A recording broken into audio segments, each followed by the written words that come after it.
Иногда от злости не вижу света. Мария Октябрьская, женщина-танк. Можете за меня радоваться. Получила боевое крещение. Бью гадов. Иногда от злости не вижу света. Это не по радио и не на картине.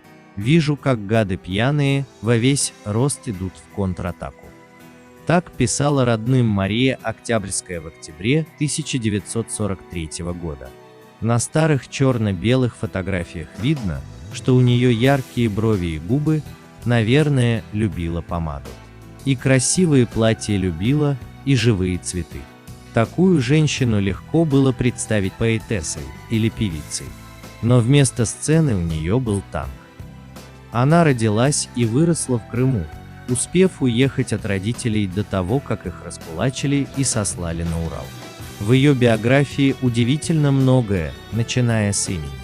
В большинстве документов и воспоминаний она осталась Марией, так назвали ее при рождении.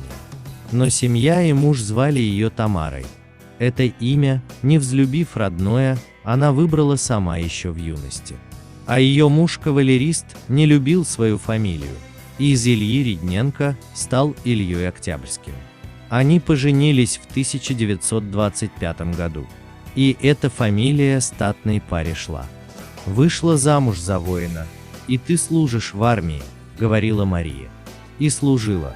Научилась водить машину, что было редкостью по тем временам, и стрелять, даже стала ворошиловским стрелком. Ходила в санитарный кружок. Учила жен военных вышивать, а в казармах раскладывала вышитые салфетки. Как-то решила показать молодому красноармейцу, как правильно мыть полы. Взялась за тряпку, не пожалев своего белого платья. Почему у Октябрьских не было детей, неясно. Для окружающих они выглядели как идеальная семья.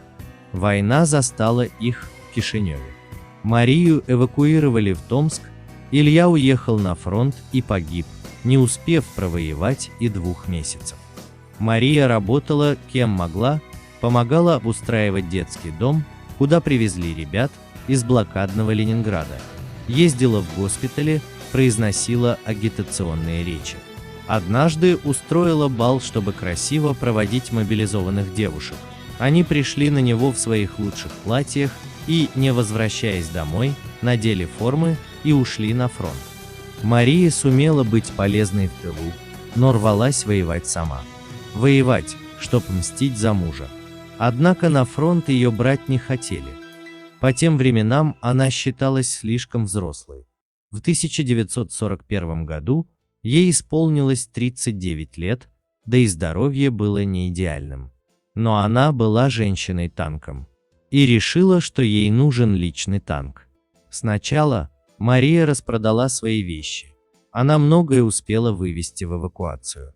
Потом стала вышивать и продавать свои работы.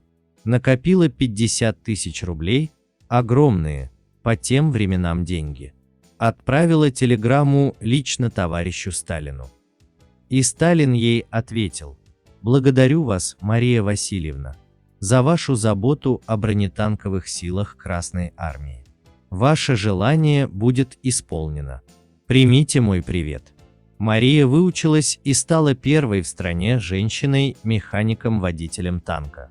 Когда ее в военкомате направляли, говорили: «Чего вы в танк хотите? Может быть, медсестрой?» Рассказывает маршал бронетанковых войск Олег Лосик. Вести танк было непросто даже чисто физически. Но Октябрьская доказала, что ничем не отличается от солдат-мужчин. Разве что тем, что у места водителя держала фотографию мужа. Заслуга механика-водителя по существу 95% от всего. Стрелок стреляет, командир машины толкает ногами или какими другими подручными средствами. Или кричит: «Давай жми туда-то». А механик-водитель, во-первых, и направляет, и поворачивается, и давит. Вы думаете, легко раздавить человека? Даже врага. Людмила Калинина, полковник бронетанковых войск. В последний раз ее боевая подруга сражалась в конце января 1944 года. Танк был сильно поврежден. Мария ранена. Спустя 1,5 месяца она скончалась и посмертно стала героем Советского Союза. Перед своим первым боем Октябрьская пообещала товарищам: «До границы Германии еще не так близко, но мы дойдем до нее. Клянусь вам, что экипаж танка «Боевая подруга» не отстанет от вас». Боевая подруга, правда, не та самая, а другая машина, унаследовавшая это имя, действительно дошла до Кёнигсберга. Но уже без Марии. Эта история заставляет задуматься, насколько мужественны были женщины тех лет.